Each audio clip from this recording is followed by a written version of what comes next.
All right, let me just get my screen shared.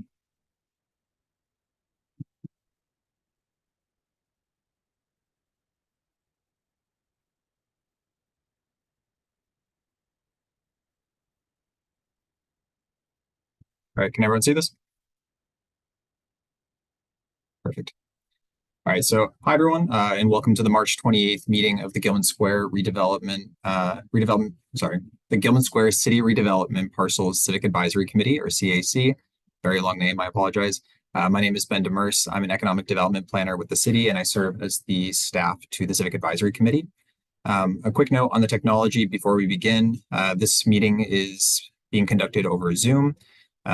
Across city meetings, in order to comply with open meeting law and keep things consistent under state guidance, which does not allow for side conversation, the chat function amongst attendees has been disabled this evening. So I just want to point that out. If you as an attendee do have a question though, or would like to make a comment on any of the matters discussed this evening, then please use the raise hand function to indicate that you would like to speak. And then I'd ask that you keep any comment this evening to about 2 to 3 minutes, just so we can make sure there's time for everyone to talk. And please also note, if you haven't noticed, this is being recorded. I will also review agenda items for this evening. So we're going to start with a roll call vote and an approval of previous meeting summaries. We're then going to have a first public comment period. So generally CAC meetings have 2 public comment periods. The first we keep a little bit shorter, and then we leave time at the end for any longer discussion. Also, if any member of the public wants to ask a question or comment during any of the more substantive items, we can always make space for that. We then will have our first substantive agenda item, which is a check-in regarding considerations of urban renewal in Gilman Square, building on past conversations at the Civic Advisory Committee. We then will have an update on temporary programming in Gilman Square on city-owned land. And then we will have time for neighborhood updates from CAC members. So we'll turn things over to CAC members if there's anything else happening in the neighborhood outside of the direct purview of this committee that people would like to discuss. And then we will have a second public comment period, and then we will adjourn. Are there any questions or notes up top? Sounds good. And just because I'm also managing chat and participants this evening, I'm just going to take a moment to see. And we do have a few members of the public with us, including one CAC member who I'm going to actually promote to a panelist. So just give me 1 second.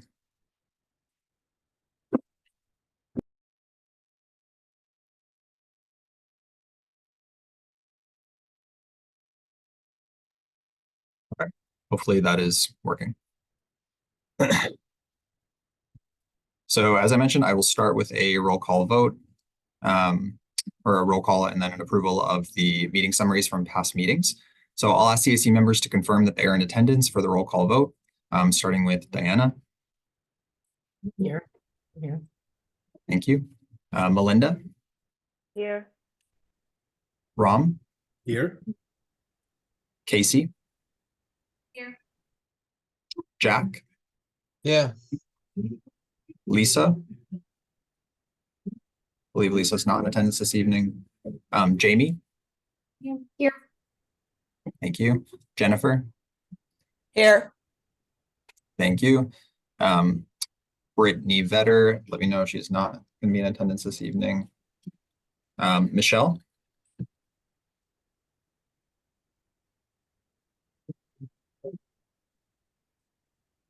Okay, I am not hearing Michelle, but Michelle was in the participants tab. So I will note that she is here, though not able to speak. Ben. Here. Thank you. Councilor Klingon. Present. And then Councilor Ewan Campen is not in attendance this evening. Right.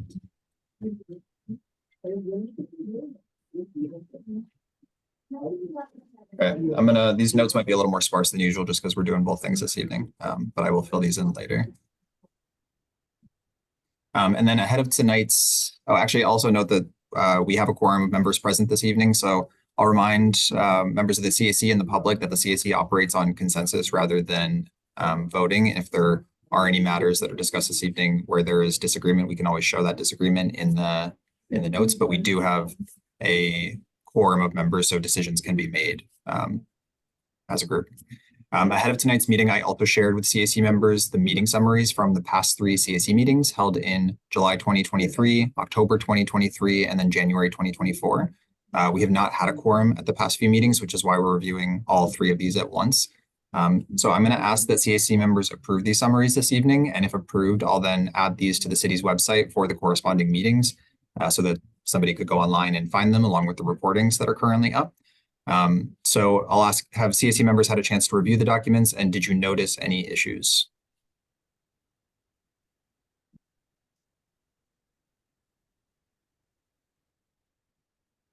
Ben, I think you sent out, I didn't read them in the last week, but I think that you sent out the January minutes also like a month ago or more. And I think I read them then. I did. So I did send the January 2024 meeting minutes after that January meeting, just because we had discussed some topics of urban renewal. And so I just wanted to make sure people were kept in the loop. So I thought they were fine. Okay. If anyone was able to read the other minutes, do you have any comment or updates?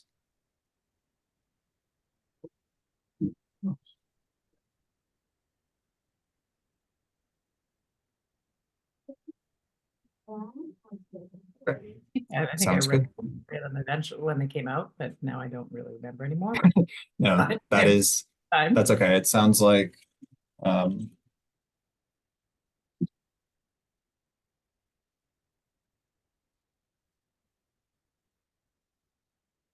perfect. So if there are no issues with the meeting summaries, then I will post those to the appropriate meetings. Okay. And then before we get into substantive items, as I mentioned, we start every CC meeting with a first public comment period, and then we'll have another public comment period later. Are there any members of the public? And I'll note that there are 2 members of the public currently as attendees in this chat. Do any members of the public want to make a comment? And we'll just give a moment if anyone wants to raise their hand.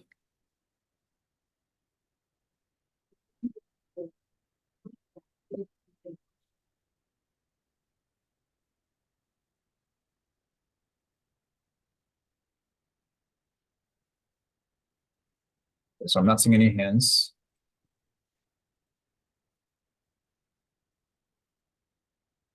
Okay, so with that, I think we can move into our first more substantive item, which is a check-in regarding considerations of urban renewal in Gilman Square.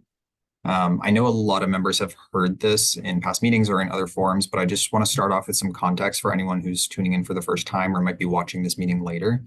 And given that it's been a bit since we've all been together.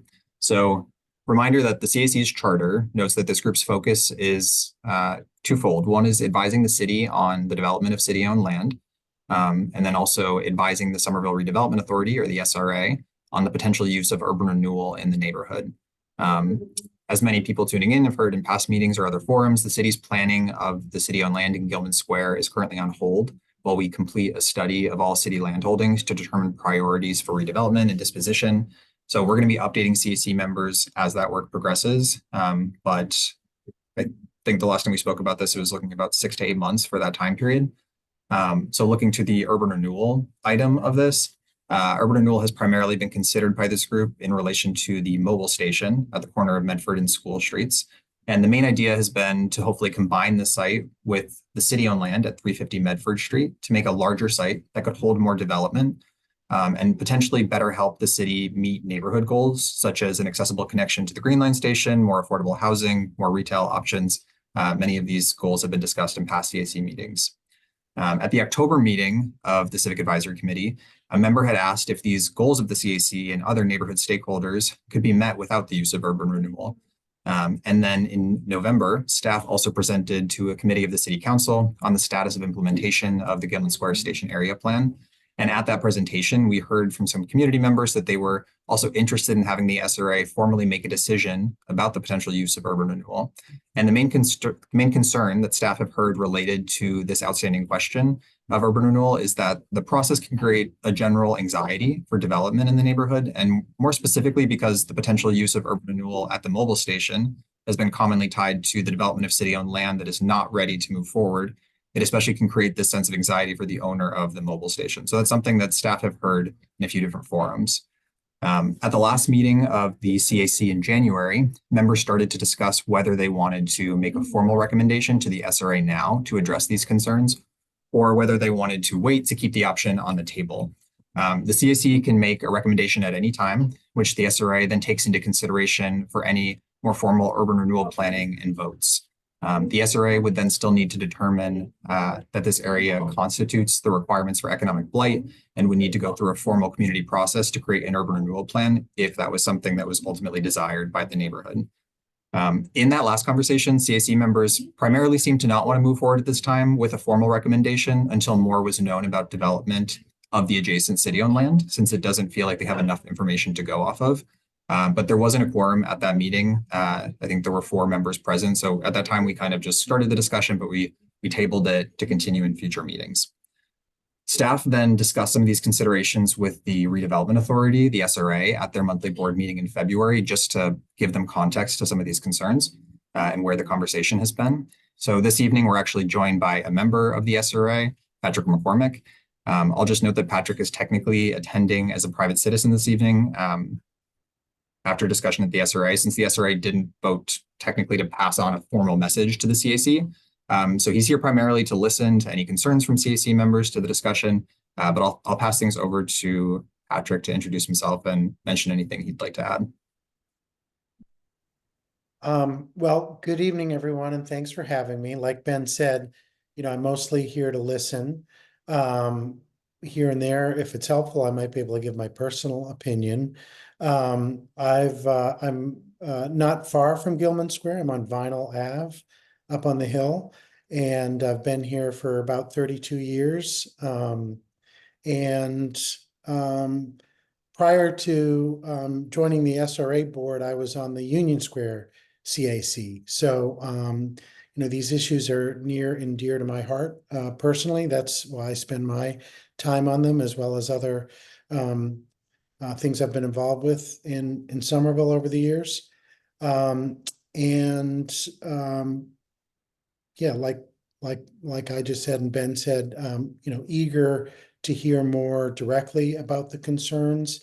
As some of you may know, during the Union Square CAC process, there were a lot of feelings that there wasn't enough accessibility and transparency with the way the SRA operated. And personally, that was one of the reasons I was interested in joining. We've made some changes, and I would welcome all of you to attend an SRA meeting at any time. We're now open to public comment at all our meetings, throughout the meetings. So one of the reasons I'm here today is to build these bridges and lines of communication so that we can more directly understand how people across the city are feeling about different issues involving development and urban renewal and everything else related to that. So I'll just pause there. Great. Thank you, Patrick. So I guess given that, I wanted to sort of reopen the discussion a bit this evening around whether CAC members have any other thoughts at this time about the potential use of urban renewal, and really more around whether they would like to consider a formal recommendation about whether or not urban renewal should be used within Gilman Square, or if the sentiment is more around waiting until more is known about development of the city-owned land. And I know some CAC members are joining after missing a meeting or two. So again, if there's any context people need added, we can always answer questions. I had a quick question. I was just curious about, like, in a nutshell, like the role of the SRA. Yeah, Patrick, please fill in anything that I don't describe well here. So I would say that the Somerville Redevelopment Authority, the SRA, is the authority or board or commission in Somerville that is tasked with implementing urban renewal. And so really what that looks like is identifying areas of blight within the city. And there's a whole sort of definition of what can be considered blight, or the other commonly used terms are substandard and decadent. And if an area meets those requirements, then there's a community-led process that can be used to create a plan with a vision for that area. And then that plan can be adopted by the redevelopment authority. And then it would also have to be passed by the Somerville City Council and by what was once the Department of Housing and Community Development, what is now called the Executive Office of Housing and Livable Communities by the state. So there's a good amount of oversight in that process. And that would then enable the redevelopment authority to use eminent domain to take private property for market value. Did I miss anything in the spirit of it, Patrick? No, Ben, I think you covered it well.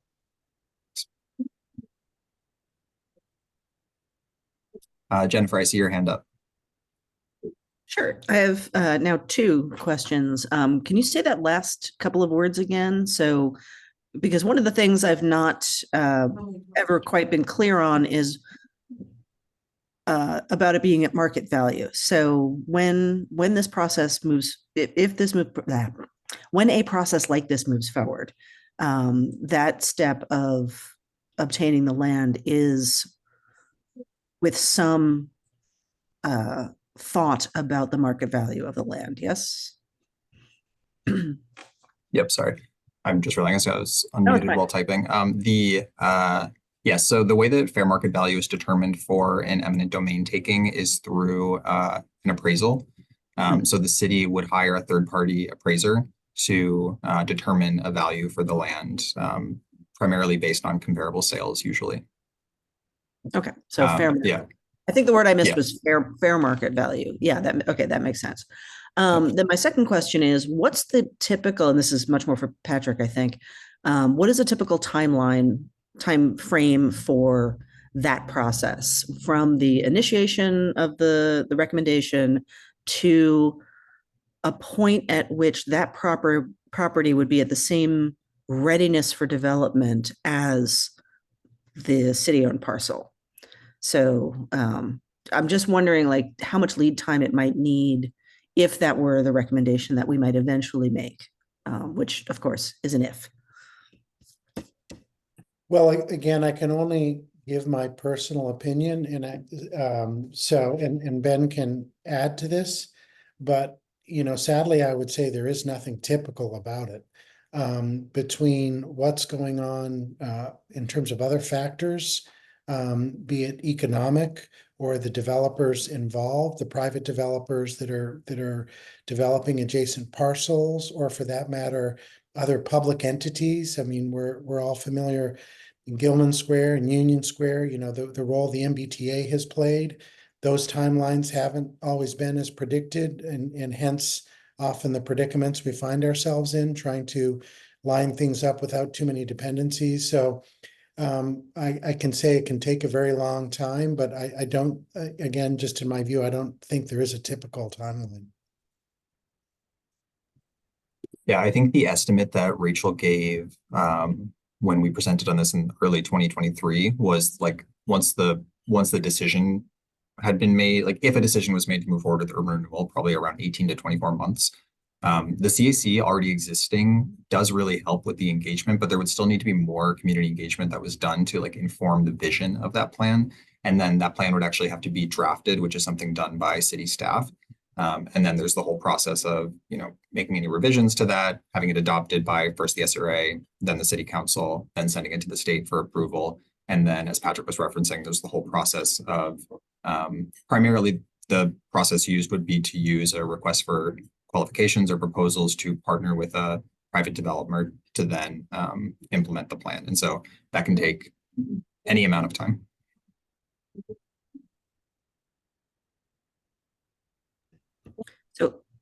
So just to confirm my understanding, so it would be less that there would be a separate process for that one currently privately held parcel versus the publicly held parcel. It would be a single process to get the development moving on the whole thing. I'm just wondering. No, of course. I'm just wondering, like, how do you? Because right now there's an empty plot of land, and then there is a mobile station, and much more importantly, from everything I've heard, the convenience store. And so, what I just want to get a sense of is, like, how much lead time is necessary in order to get it so that the whole parcel can move forward together for that complete development, that would be part of this discussion. So I'm just wondering if they're disjointed now and they have to get aligned first, or if from the beginning of whatever that eminent domain process would be, the whole thing is considered moving forward. Yeah, so the urban renewal is only being considered specifically, like the process of creating an urban renewal plan has really only looked at the mobile station. Like the discussion has looked at the mobile station specifically. I think the idea could be is that if that were to move forward, again, very much if that were to move forward, there could be coordination between between the SRA and the city. So if a taking were used on the mobile station and then that was coordinated with the city already owning the adjacent parcel, if there was an aligned vision, then there could be an RFP process that includes both together. But again, that's very much in it. Okay, cool. I realize I'm asking the same question 3 times, 3 different ways, but I just want to make sure I have some clarity there. Cool. Thank you so much. No, of course. And Councilor Klingon? Oh, yeah, thank you. Through you, Mr. Chair, I'm not sure, but so I have a lot of feelings on this, like in terms of eminent domain is not something that I take lightly. But I know that we've had discussions as to whether or not the potential eminent domain has stifled any purchasing of the mobile. So and that may be a fact, that may be the case, it may not be, but I just want to remind everybody too that if we did decide to go urban renewal, that doesn't mean we have to do the taking. It might actually, like in the case of Star Market, it actually spark the movement on the property with the current owner. So just because you do a renewal plan doesn't mean you have to follow through with it and actually take the property. So it just gives us that option. So just something to think about.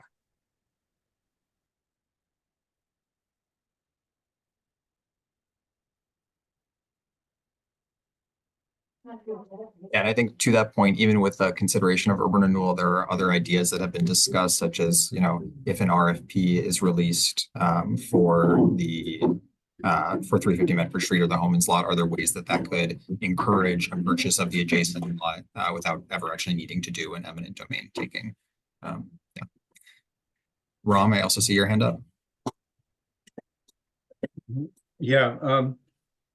Would this if the mobile were to be taken, would it need a lot of cleanup? Any would it be considered a dirty site basically that need a lot of cleanup?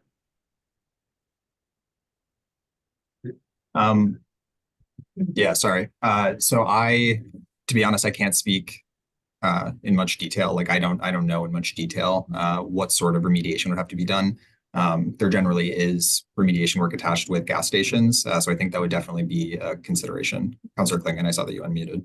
Well, yeah, I can give an opinion on that. I could make an educated guess and say there would be some remediation, but I guess, but furthermore on that point would be that, again, an urban renewal plan would help to stave off stalling, meaning if the actual owner, we did a renewal, actual owner sold it, the new owner didn't factor into the equation, the remediation, and then it sits there vacant, not acting as a gas station or anything else. Again, that's so to the point. I think that also lends itself to the option and the use of an urban renewal plan.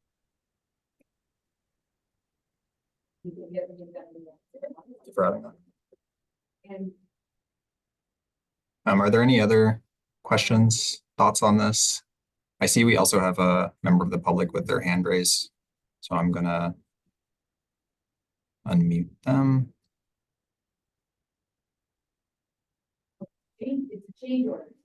Hi, Jim. Thanks for choosing me. I might have missed this, but it seems like the mobile station's on the market. So is there some sort of reason that it can't just be bought by the city to help facilitate and control everything instead of going through the whole time and expense and everything like that with a taking, and just make it just a traditional purchase.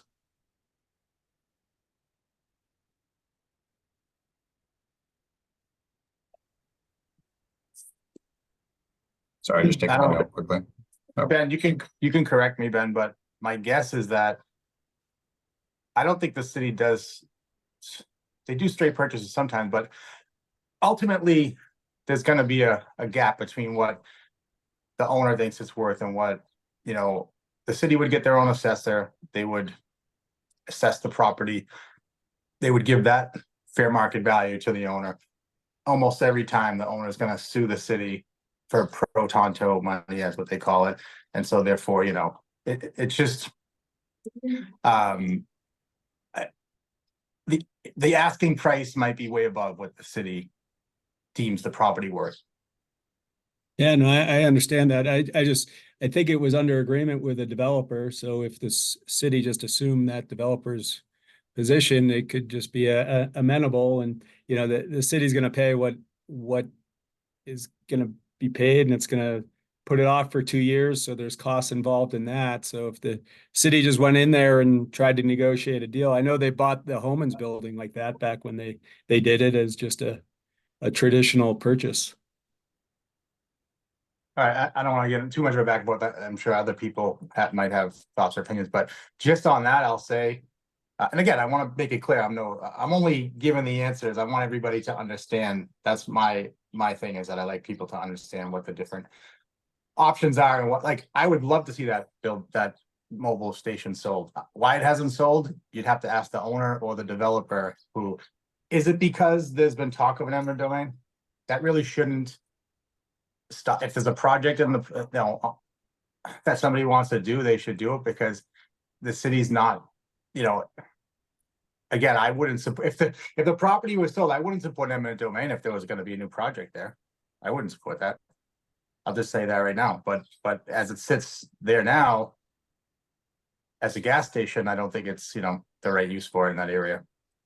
Right. Well, I think everybody agrees the scale of the projects are completely different. So if the mobile was incorporated in with the Homan site, the scale of the project would completely change.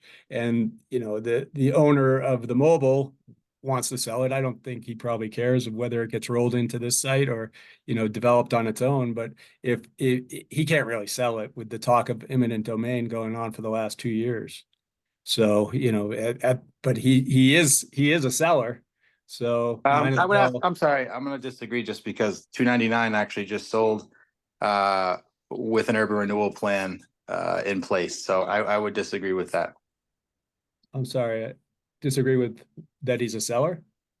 No, that he can't sell it with an urban renewal lingering. That Well, but is 299 part of a much bigger project? I don't know. no, it was privately bought from James Cohen by the developer, and we had nothing to do with it. And we're not, you know, obviously we're not going to take that property now that they have a great project coming. So everybody's happy. So I would love to see that mobile station sold to a developer. And just have an individual project that's not rolled into the Homans? Is that the goal, or is the goal to have it rolled into a Homans and have a whole plan? Because I think that when I saw the plan, I thought there was a walkway going out to School Street. If you want us to talk about a larger property, then we'd have to be talking about urban renewal. We can't, they're mutually exclusive. So we don't, if we can't talk about a property that we don't have any sway of. Certainly we would work with a developer. Certainly we work for the developer to incorporate some sort of, but it really depends on what the community wants, how they want to dispose of the Homan site. So we're getting like way ahead of the cart, way ahead of the horse here. So I'm gonna just let Ben take the reins here, and I just wanted to make, you know, let the record be clear as to what the playing field looks like. Sure. A few different notes on this. So yeah, it's infrequent that the city would outright purchase a parcel like this. Part of the way that the process, again, if an urban renewal plan is created and if eminent domain was then used in that process, if the SRA had already partnered with a developer, then the cost of that purchase would be borne by the development partner rather than by the SRA or by the city. So it allows for that purchase to be made because the city often doesn't have access to the funding to do something like that. So it's quite infrequent that the city is making direct land purchases in that way. I do want to say to one thing that Councillor Klingon just mentioned though, about, I can't remember the exact phrasing, but again, there is the option that when the city moves forward, like if there's an RFP release for development on the Homans lot, there are also strategies in that RFP process that could be used to encourage whoever was developing that lot to also purchase the adjacent mobile station. So that is like a potential path forward without using urban renewal. It's the levers are different, and not really saying that is better or worse than urban renewal, but could potentially be used to produce the same result ultimately. And I do just also want to stress that at any point, the owner of the mobile station can still move forward with proposing development on that lot. So I do want to make that clear as we're talking about these things in the background. Jim, do you have any immediate response to that? Or I see that Ben Elgard also has his hand up. No, thank you. Okay. I'll pass things to Ben. Yeah. Hi, Ben Elgard. I just wanted to echo some sentiments of Jesse's, which is that the Broadway development at 299 is a great example, and I think we would love to see that kind of thing happen for mobile, where the excitement around a brighter future for Broadway allowed and the commitment of the city to investigate options allowed a developer to come and be a partner and not require eminent domain being used or urban renewal process being implemented. And I think that, as someone on the CAC, I just voiced that I think that would be a wonderful outcome in the, alongside the Holman site if that were to happen. I think similar though to Broadway, if that does not happen, I think we still are open to, or I'm still open to considering the value of the urban renewal process to get us there. We have a lot of goals for Gilman Square, and we need a large investment, and so potentially the urban renewal process is the only process that will get us there. So I think we still need it on the table at this point.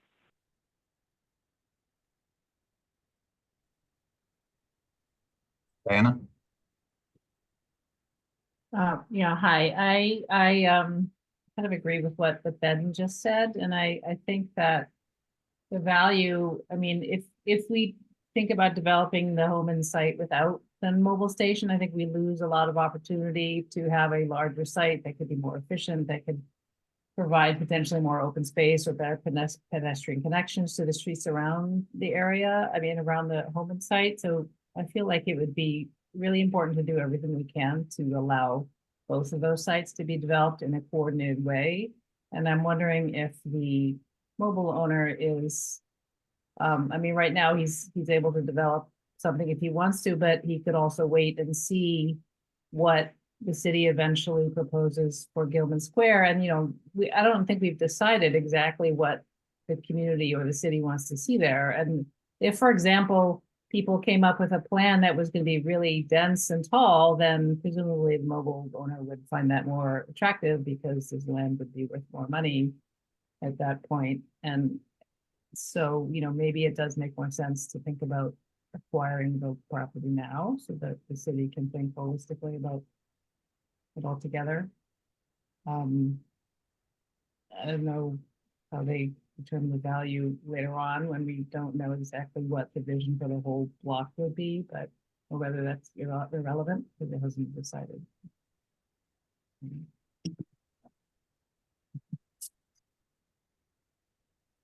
Are there any other notes from CC members? Or Ben, I see your hand is still up, but it might just still be up.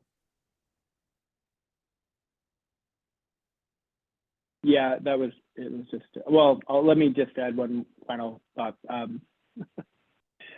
which was just that I think that if we still have a gas station at the end of our process, that would be a problem for meeting the goals we have. I think it still would be a detriment to the goals. I think it would block our ability to have the transit-centered development that we need, and that it would interrupt our ability to provide the right venues for our community coming together.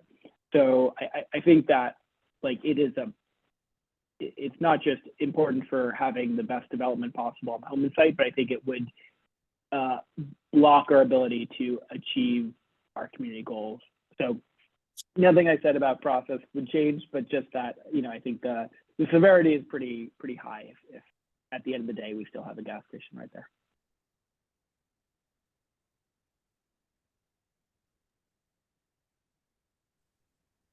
Okay, I'm not seeing any other hands.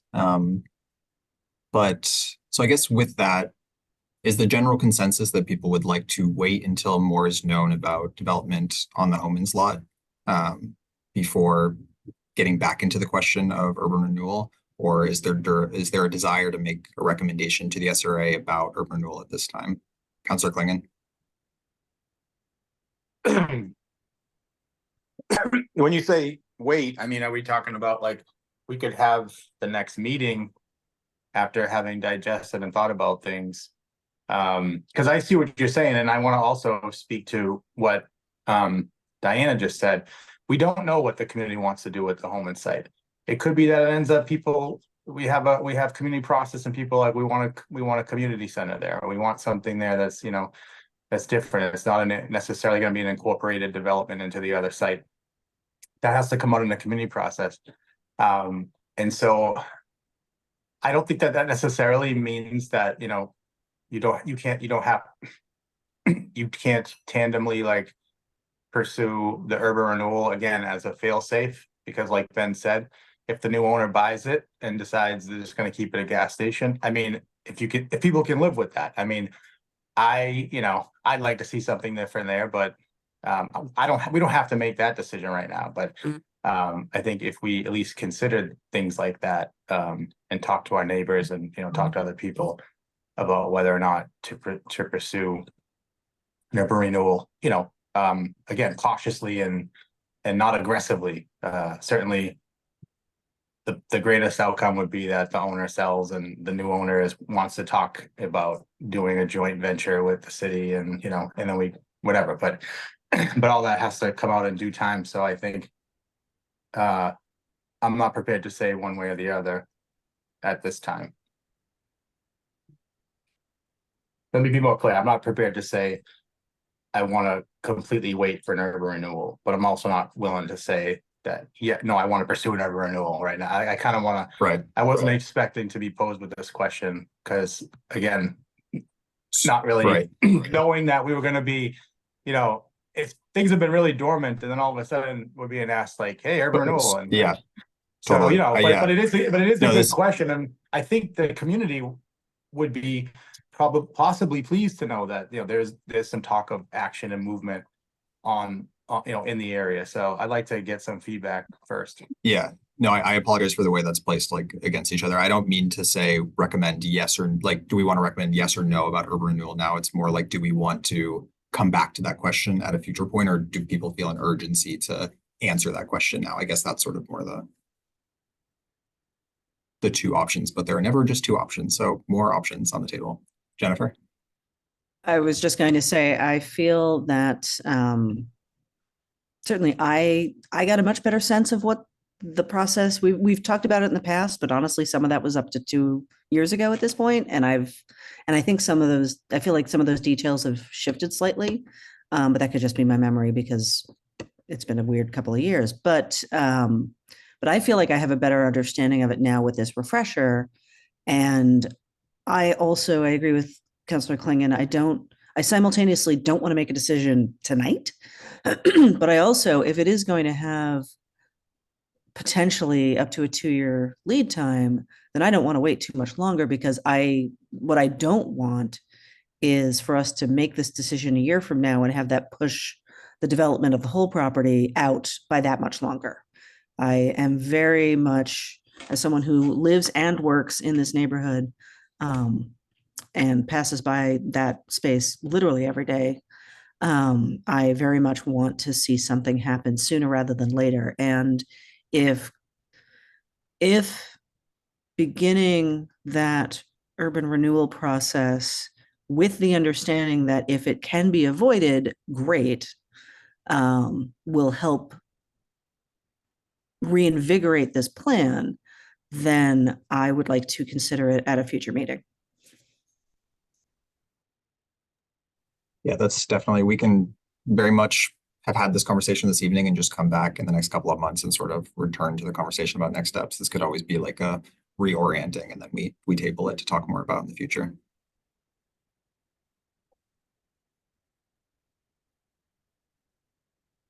Councillor Klingon, your hand is still up, but again, that might just be holdover. Oh, sorry. Yeah, I'm also a vote for a future meeting, you know, and just like Jennifer said, not too far in the future, but definitely needs more time. Thanks. Hands down. Diana. Yeah, I want to say that I agree with what Jennifer just said too. I think it would be nice to make a decision in maybe the next few months, or to talk about it in more detail. And I agree, I don't want the potential use of redevelopment later on to be something that slows down Gilman Square, because we've already been waiting so long. And if the Holman site is kind of on hold now because of Winter Hill and everything else, then this seems like a good time maybe to be thinking about considering urban renewal here. And I understand that we don't necessarily have to exercise eminent domain or anything if we do it, but at least start that process. It seems like that might be worthwhile. If we just have maybe another meeting or two to think about it or talk about it. Yeah. Decide that. Okay. Yeah, I'll bring these notes back and we can discuss more as staff, like what that conversation can look like in the next few meetings. I see that we also have another member of the public who's raising their hand. So David, I'm gonna unmute you. Hi, can you hear me? Yes. Yeah, I just wanted to give my, sorry, I'm outside at the moment. I wanted to give my perspective as a member of the public that's been following this relatively closely. I will say your audio is a little choppy. I apologize. Oh. How about now? Can you hear me okay? It's still a little, yeah, I think it's good enough. Yeah. Okay, sorry, I'll do my best. I'll talk slowly. So as a member of the public that's been following this fairly closely, I was at the meeting in January, and I'll just tell you what my perspective is as an outside observer who's not super familiar with all of these processes.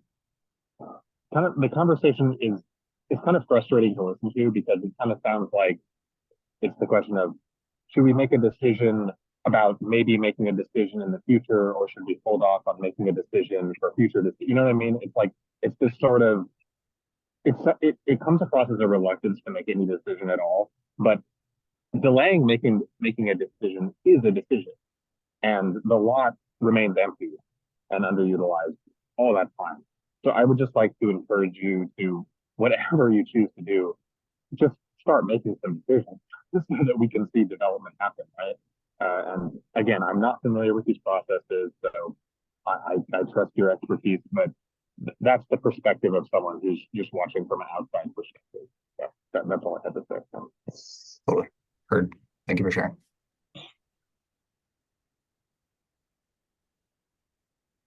Great. Are there any other notes or comments at this time? Rom? Yeah, I agree with what some of the other people have said, Jennifer and Diana and Councillor Klingon, that we should get into this as fairly quickly. I would say not later than 6 months from now. Start the urban renewal process to get things going.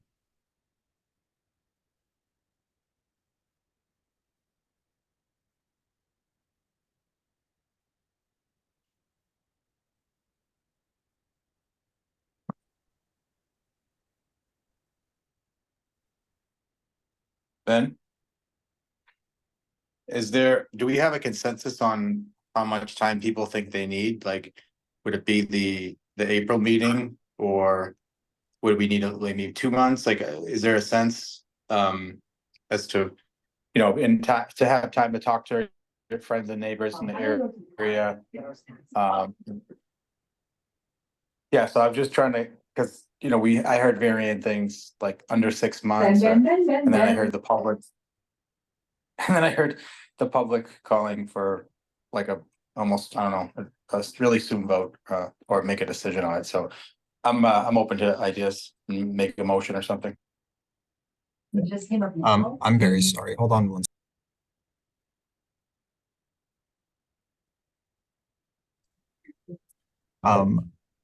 I'm sorry to ask you to repeat some of what you just said. But can you repeat the last part of what you just said, Counselor? Yeah, I just said I'm open to ideas, and, you know, we can make a motion or something that will come back and decide at the April meeting or the May meeting or the June meeting, whatever we can, you know, people, how much time we can come to consensus on or something like that. Cause it sounds like to me people have an urgency to get to this one way or the other. So I mean, I'm just making a suggestion. April or May, maybe? Anybody else has anything? I would support May only because personally, my April is already solid. I'm participating in Somerville Open Studios. And so I have no, and I'm traveling, so I have no time to spare in time for to thoughtfully consider this in time for the April meeting. But by May, absolutely. And I agree that I don't want it to go even 6 months from. I want it to happen, to make those decisions sooner, to David's point on that. Okay, So yeah, I think. Is that? Oh. Ben, Sorry. Is that considered a motion? Like we could just So- do a roll call on whether or not folks agree to the May meeting. And again, to be clear, this is to decide whether or not to recommend urban renewal or not recommend urban renewal at this time. Yeah, okay, so just a note, we don't like operate in motions in quite the same way that the council does. I know you're saying more just like put forward a consideration. I think if people would like to return at the May meeting, and there's generally consensus, then we can like plan at the May meeting to have more discussion of making a more formal recommendation. I do just want to stress, and I know that we've discussed this and this is generally understood, but I do just want to stress when we talk about like the idea of starting that process, like generally like the Civic Advisory Committee would make a recommendation to the Redevelopment Authority, and then there are other considerations that the Redevelopment Authority will consider at their own meetings of whether or not to like formally start the process of urban renewal. So the additional community engagement, the other research into blight and planning that is done as a part of that. So we're really talking here about the recommendation portion of things. So I just want to, I know that is generally understood. I just want to reiterate that. But it sounds like we want to return to discussing this more at the May meeting. I think it'd be great if we can make a decision at the May meeting. Like, I don't want to just keep discussing things and Okay. deciding. Yeah.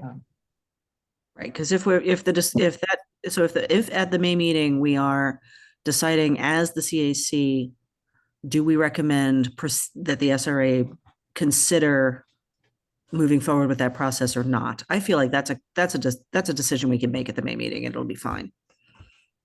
And then the SRA will still have to spend a lot of time deliberating it, deciding whether to proceed or how to proceed. Exactly. Yeah. Does that sound agreeable to other Redevelopment Authority members? Yep. I see Patrick's face and this is what I say to other Civic Advisory Committee members. Ben, just before anybody answers that, so if we don't do consensus, how in May would we then decide as a group to make a recommendation? Would there be have to be a majority, or would it be, you know, how does that? Yeah, so from my understanding of quorum is majority. If I am speaking incorrectly about that, I will follow up over email. But the idea would be that yes, a quorum or majority of members would need to be present to then make a formal recommendation. Right, but would it take a certain number of the members to make a recommendation? So a majority. The majority of the quorum or just all of the quorum or majority of? It's an incredible question, Diana. I'll just be honest, I can't answer that in enough specificity, but I can follow up with that information. From my understanding, it has to be a majority of members overall, not just a majority of the quorum. Yeah. So in this case, there's 13 members overall, so I believe it would have to be 7. But it's definitely not universal consensus on the recommendation, right? Well, so Majority. this, yeah, and so any, also like in terms of any recommendation, if there is disagreement about that, that can go into that recommendation. Often this is done in the form of a letter from the Civic Advisory Committee to the Redevelopment Authority, and that letter can also capture any disagreement. I do want to note also just, I think we should shift to the next topic in a moment, just because Rishika is here, and I definitely want to give time to discuss this. Just that they're at that May meeting, there's often a process to like, just, and this process can be quick, so I don't want to sound like this is adding too much more time, but just actually like draft a formal recommendation and then have CAC members formally agree to it. So I think that often does like add a month's time once like a decision is made and then like creating something in writing, but we can always go a different route other than writing if people are feeling more expediency at that time. But I just want to call that out. Ben, I have a quick question. I Yeah. know now that I will not be at the May meeting, so I was just Okay. wondering if I could put my opinion in before in writing or after, or how that would work. I think that could be an option. I think we could also look to hold it on, not the 4th Thursday in May if there's a different time that's needed, if enough CAC members are not going to be present. But we can follow up over email on that. Okay. Great. Okay. So we will come back to this at the May meeting. I do just want to shift topics to make sure that we're still done by 7. Are there any other pressing last comments on this though? And I'm very appreciative of all the discussion on this and the questions this evening. Ben, can you just confirm briefly about the citywide disposition study, or no, whatever it's called, the study? Yeah. Is that underway already, and it's still going to be done in 6 months or so? What's the timing? So the city is currently hiring. There's a senior planner and real estate role that is posted, who their first like hitting the ground running task will be that project. So once that is hired for it, they'll be starting work on that. There's been some like very basic preliminary preparation work, but it hasn't really like gotten underway full swing until that position is hired. And yes, disposition study is the phrase that has been used. We're talking about other names for it that I think like help people better understand what exactly that means. Disposition can be, I think, a foreign term to somebody who's not used to talking about real estate in that way. Okay. Good. Thanks.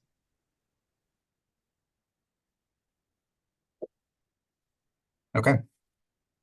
So with that, Councillor Klingon, again, I'm going to assume your hand is just up from before. Cool. With that, I'm going to shift into our 4th topic. Rishika, thank you for your patience.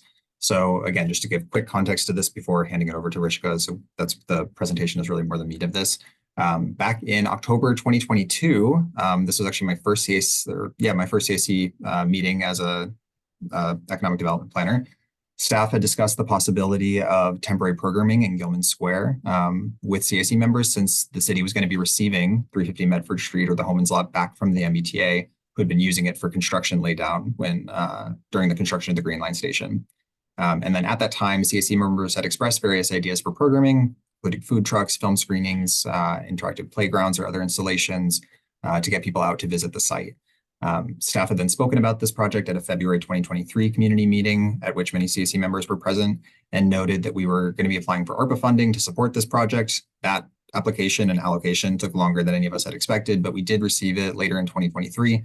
And we've been working since then to finalize the scope of work and determine the best way to engage a partner. Had hit some sort of procurement snags on it, but have pushed through those. So we were ultimately able to announce that we have hired Culture House, a local design and placemaking firm, who we're very excited to have on board supporting this project. So I'm going to be passing things over to Rishika in just a moment to talk more about where we are in the planning process and the various points to plug in. I want to note one big thing first, just as we're talking about this, which is just that the exact area in Gilman Square that will house placemaking activities is still being finalized. The goal is to host programming on city-owned land, obviously. So in Gilman Square, this is the Triangular Park and the Homans lot. and we are working to make that happen. But I do want to just be transparent that given that the Homans lot is not paved, it's currently not ADA accessible, and members of the neighborhood have expressed some concern over environmental issues. So we are working on solutions to address both of those, but just until those solutions are a little further along, we are still working to finalize that. But even if the main portion of the Homans lot were to not be used, there are other ways that we're talking about activating the square. So just noting that at the beginning, but I'm going to pass things over to Rishika to give more of an update on future planning processes. Thank you. I'm gonna share my screen. Ben, I think I need permission to do that.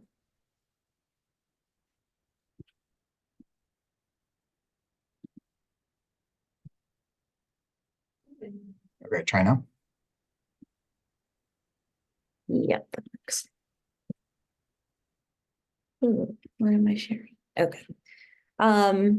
Great. I'm Rishika. I'm the community manager at Culture House. And very excited to be working on this project. And also, yeah, you'll be seeing a lot of me over the next few months. But yeah, just gonna start kind of getting into it. Just generally, Culture House, we are an urban design nonprofit based in Union Square, with the mission to improve livability in local communities by transforming unused spaces into vibrant social infrastructure. Essentially working in underutilized spaces, vacant spaces, and turning them into fun community spaces. If you have had a chance yet, we have our Union Square pop-up open at the moment. It's yeah, it's been really fun. It's a community space there. We usually do them indoors, but we're really excited to do one outdoors and see what that looks like. Just going generally over what's going to happen over the next few months. The timeline for this project is we started kind of more project management and just finalizing things with the city over the last month. So kind of kicking off engagement in starting next week. I will go over in the rest of this presentation more of what we're going to do, what that looks like. And spending the next 2 months doing that, and not just the next 2 months, we will continue to do that through the process. But this kind of just lays out the starting and announcement of the project itself. We will also be at the same time doing the design and the build out work for the space too. Like Ben mentioned, there are a lot of things that we have to consider when going into onto both of these sites. And we will be working with the city to make sure that we can do that. And operations, so opening the space itself over the summer, so tentatively looking at dates from June to September. These might change as we go through the process. So if there are any changes on that, we will let you all know. But just with the nature of the ARPA funding, these projects need to be done by September. So we will be closing down the space in September. And then using that time as well to create analyze learnings and create recommendations for what the future of that space might look like for more temporary activations and placemaking in the city itself is in all the process as well. Generally, these are some goals that we've listed for the project. These are goals that we are going to start out with, but they don't necessarily have to be where we end up. These have been taken from all the research that's already been done in Gilman Square, all the conversations that y'all have already had. So it's been pulled out from there and just kind of setting up where we want to start this project from. So one is connecting Gilman Square to the rest of the city of Somerville. So really looking at creating a central hub in Gilman Square, just physically, in terms of a social and cultural and civic hub. Establishing a space for local organizations to meet their community members, and bridging the gap between the multiple sites that exist in the square at the moment. The next is bringing back vibrancy to the Gilman Square neighborhood. So temporarily activating this vacant homeless lot with events that respond to the community needs. Designing a hangout space for the community, focusing on teens and seniors, and creating an identity for the neighborhood by highlighting its history and its arts and culture. And the last part of it is testing out future uses for the vacant sites in Somerville. So connecting the learnings from this temporary activation do conversations around the city-owned land in Somerville, identifying ways for future activations here, and creating a space for systemically marginalized community members to be active participants in what happens in the neighborhood as well. The engagement plan, so I'm just gonna go a little bit more over what the next 2 months is gonna look like, just leading up to opening. So this is so this is before we open. So we will be having conversations with all of you. So we will be canvassing, we will be out in the square, you know, local businesses, talking to residents, talking to anyone on the street who uses that area or crosses by it. Community groups, reaching out to local community organizations, making sure that we're having conversations with them, figuring out how and what they want to see on the site and how they want to be represented. Individual meetings, so reaching out again to stakeholders with these sites and, you know, having conversations. I love talking to people, so, you know, I just want to hear more. I want to know what you want to see there and how we can make that happen. Engagement events, so in addition to kind of having these conversations, we will also be doing some pop-up events. We like to make sure that we're part of things that are happening within the neighborhood so that we can meet you all where you are. So one is we are working, hopefully going to be talking to the neighborhood council about doing a walk and learn. So essentially just walking around Gilman Square, learning more about it, and then also talking more specifically about the common site and what would happen there for the temporary activation. We're still working out other community events that we could be a part of. One of the things that we do have lined up at the moment is working with the Somerville High School students and learning more from them, which would be in the next couple of weeks. But yeah, open to suggestions if anyone has and anyone wants us to be a part of that and feels like it's a good place for us to meet the Gilman Square neighborhood and community. The other is really focusing on information sharing. So a website page, we will have a page up on the Culture House website, which will always have information of where we are in the process, what's happening, as well as once we're actually open, having an events calendar, which has a programming interest form. So anyone who wants to do anything on that site can reach out and we can plan that and put that together. We will be doing posters and flyers. So if you want to put up some outside your house, so you want to put them in a local business, let us know. We will be making these over the next few weeks and we'll be sharing them out as well. And then this is specifically while we are open. So we want to make sure that we are learning through this process. So while we are open, we will be collecting observational data. So this is just, you know, having conversations with people who are using the space. What are things that, you know, they like? What do they not like? What are we observing of how people use a space? Also looking at perceived gender, race, and age of who is actually using these spaces. And then we do desire line and activity mapping, which is again, just mapping how people are moving and using the sites. Interactive data collection. So we like to do fun stuff. So you'll see some of that in later meetings once we've designed those things. But other than that, we will have surveys. So anyone who visits and uses the space or the pop-up space or attends an event, we will ask them questions of, you know, what brought you here? What kind of mode of transportation did you use? How did you feel about your experience? What did you like? What did you not like? What do you want to see more of? And what does the future of Gilman Square and this site look to you? So these are just some questions that we start off with, but once the survey is actually done, you'll be able to see what those are. And then this is just after we're done.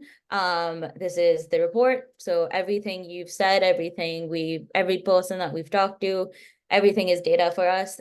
We are going to put all of that down into a report for the city with findings and recommendations for what further placemaking might look like on these sites. And then just to kind of give you an overview of, and I mentioned the project timeline, but next steps over the next 2 months, you will see us in the square, in the neighborhood, talking to people, posters, flyers everywhere. So we would love kind of in any way or form that you would want to give feedback or updates on this process, definitely let us know.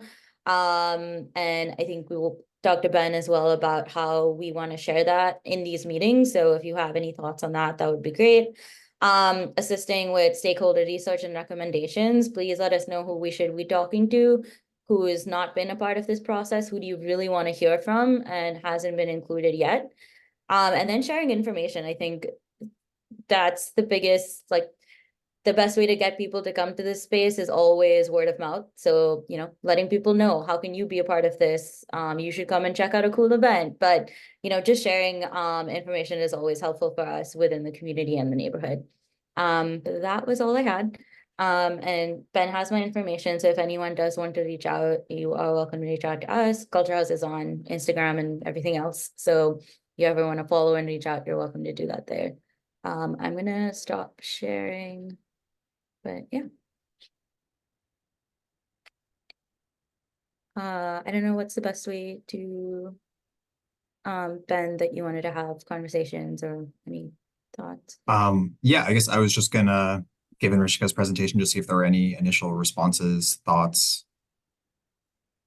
This is, I think, going to be another major topic, obviously, in the next couple of months, as the space sort of gets more finalized and programming gets underway. I think we would love to think of this as a space where people can come to learn about what is happening there, and also thinking of everyone on the committee helping sort of disseminate information about what's happening.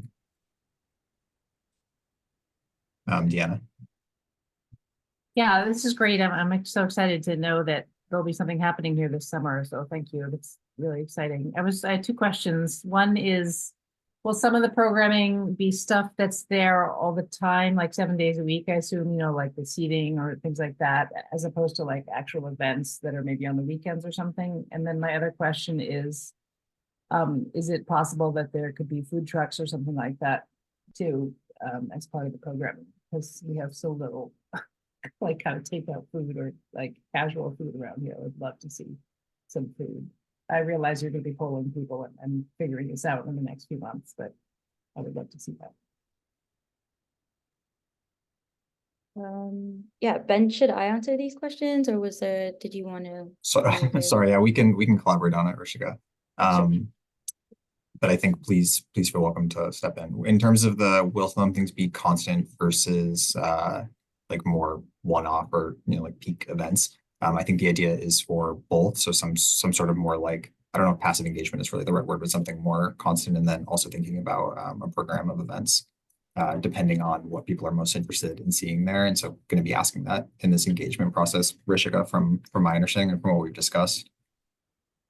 Is there anything you'd add on that? Nope, I think that, yeah, we will be doing both those things. Yeah. And then food trucks are definitely a part of the discussion. So from my side, as city staff, I'm exploring how just the best way that we make that happen in terms of permitting. But that is also something that I'm expecting we're going to hear from others also, because obviously one of the big things people want to see on this site long term is just like more food options. So definitely have heard that interest. Okay, thank you. I'm not sure whose hand was up first, so I believe it was Ben's based on the order here. Thank you. So just echoing off of previous comment, I think the idea of understanding the space at different times of day could be really valuable.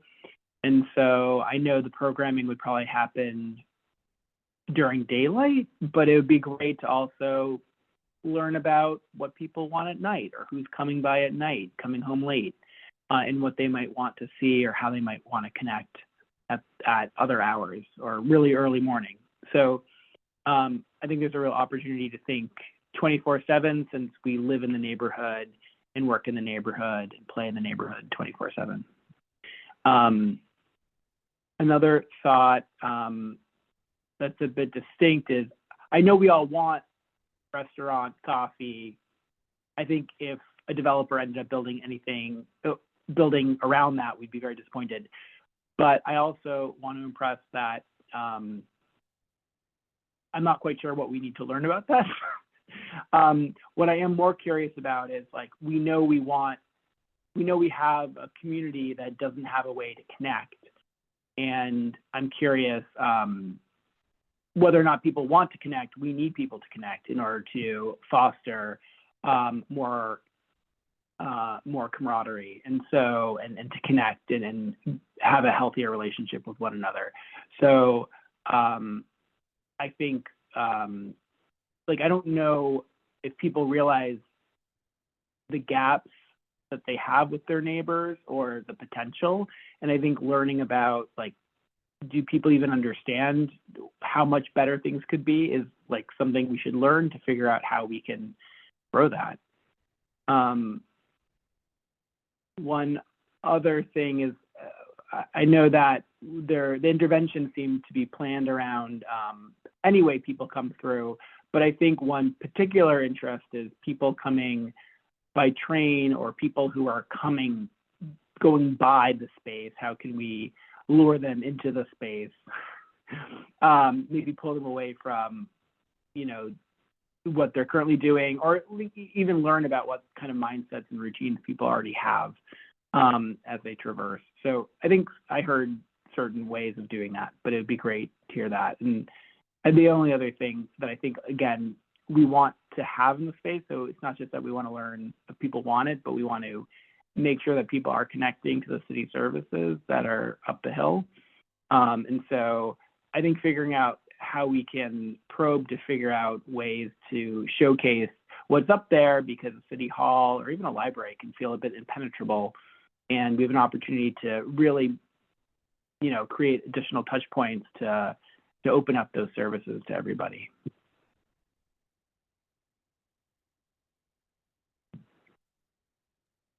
Thank you, Ben. Anyway, Jennifer? I know there. Oh, sorry. Ben, did you? He was responding to somebody in the background.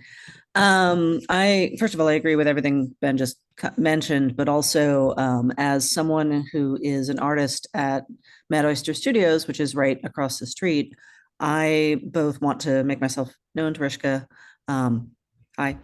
as someone to connect with for things like bringing in the local artist communities. There are several artist buildings within easy walk of there, including Mad Oyster and in 326 are just down the street from that site, from those sites. And so reaching that out. And also, I know you're already talking with the Gilman Square Neighborhood Council, but early September is when the Gilman Square Neighborhood Festival is. And so that might be an opportunity for a nice closing to this project. It's usually this first or second weekend in September.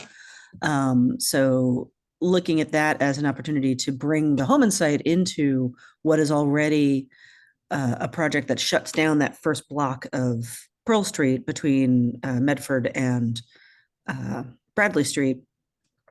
And just, and particularly it's right at the Triangle site, which is another piece of this project. So when you're talking about connecting the different parcels, that's a nice way that maybe we could figure out, I don't even know how, but extend the festival and grow that as part of this project as well. But if that's out of scope, also fine, totally understood. But it's just another opportunity that exists. Thank you. Yeah, I mean, in addition to Ben, I know that Culture House has been speaking with the neighborhood council, so I'm sure that will definitely be a part of the discussion. Casey? Yeah, thank you.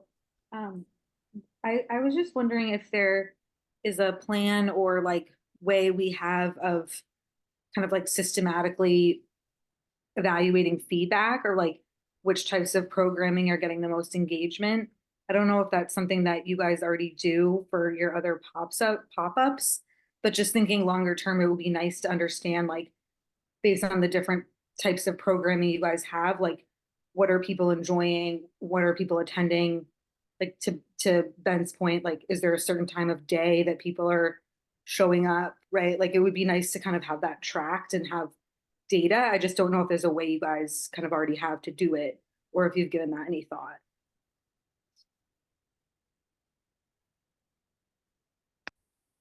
Rishika, I'm gonna pass this one to you.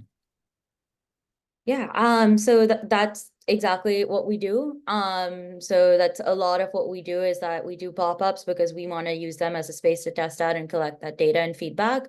So like I mentioned, the surveys, and then additionally from that as well, the observational data collection that we do, and then getting people's feedback that way too. We will be hiring someone to manage the space while it's open. So they will kind of are usually tasked with doing all of this, collecting all that data.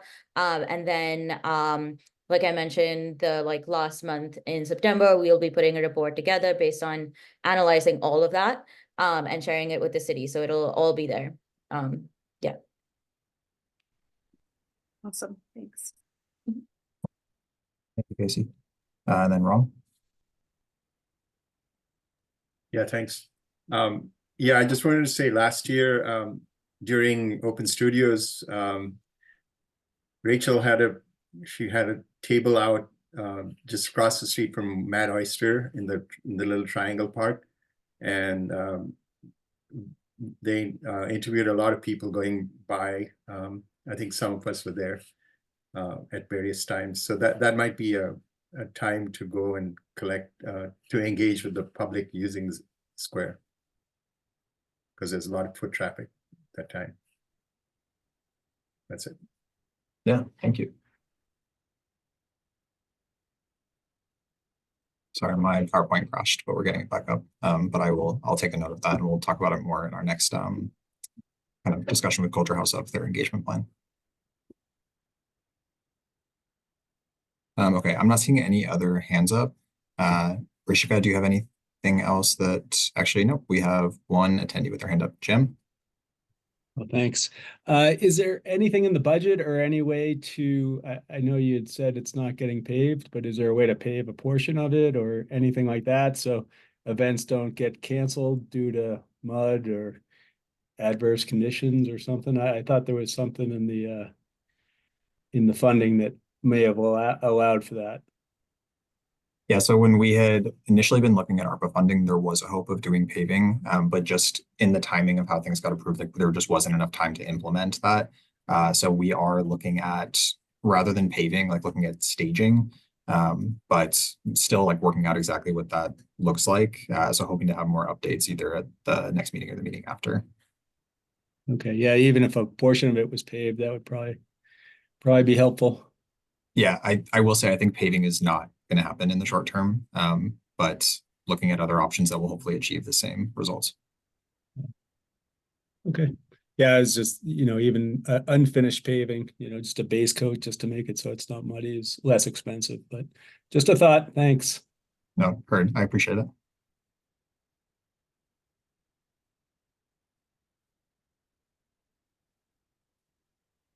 Okay, I'm not seeing any other hands. Rishika, do you have any final notes?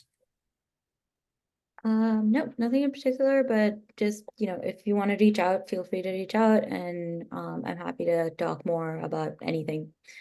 So you can ask Ben for my information whenever you need it. Awesome. Thank you. Sorry, give me 1 second. It's on the tech side. Okay. Yeah, and I had mentioned this earlier, but I'm hoping that these meetings can be, in addition to the other discussions, we've been having a space where people can talk about the sort of programming.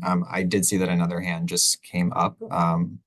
I do want to make sure that we leave enough time for other, like the last items on this agenda. So I'll ask David, but then I'm going to ask that this be the last question.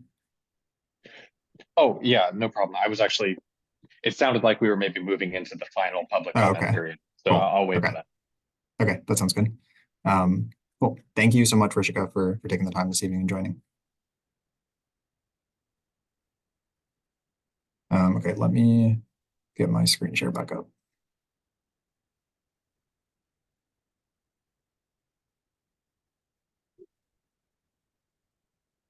Okay, I am realizing that I don't have an agenda or a page on this, so just give me 1 second.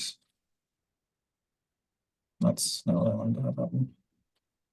There we go. But we did have an item on the agenda that is neighborhood updates from Civic Advisory Committee members before we then move into that final comment period. So I just want to give a chance if CAC members have anything outside of the items that were discussed this evening that they would like to add.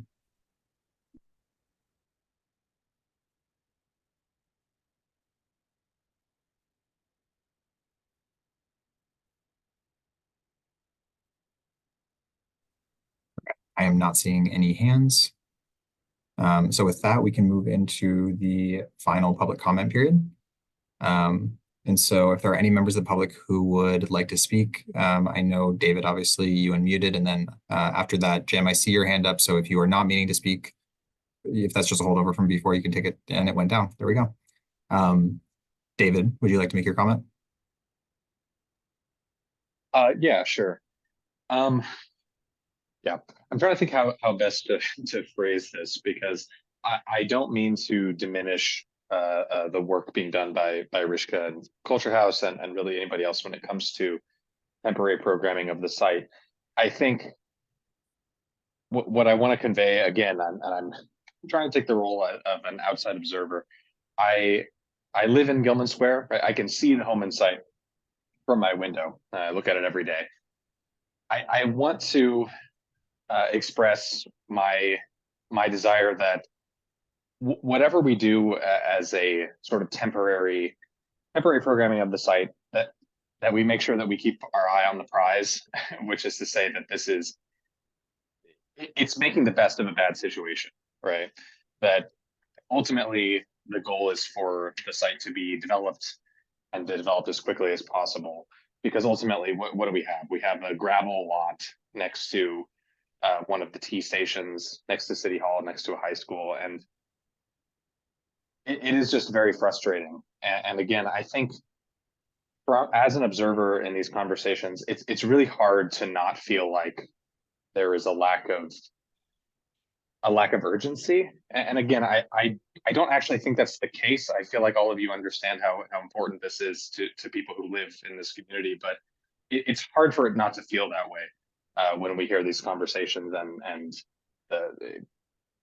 just the lack of progress that it seems to be being made. And I know a lot of that's out of your control and all that sort of thing. So I'm really just trying to express the way this feels, again, as an outside observer. So as we move forward with temporary programming, I would just ask that you guys continue to keep your eye on the prize, right? The ultimate goal of getting this developed as quickly as possible. So that's really all I had to say.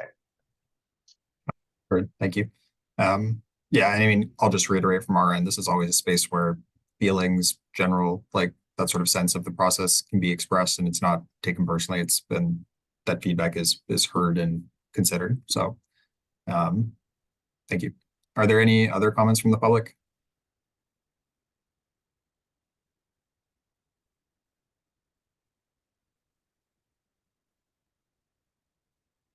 Okay, I am not seeing any hands up, which means that we will finish in our allotted time. I very much appreciate everyone being here this evening, and especially the conversation on urban renewal, really asking questions and trying to understand the process. I know it can be a very complicated process, and we are here to try to make it easier to understand and to talk through it. So appreciate all those questions. If you have any other questions or want to get in touch with Rishika, please feel welcome to reach out to me directly. They're very much looking forward to engaging with CAC members and starting more of that deep engagement around the site. So yeah, please feel welcome to reach out directly. Otherwise, I will be in touch about the next meeting. So thank you all.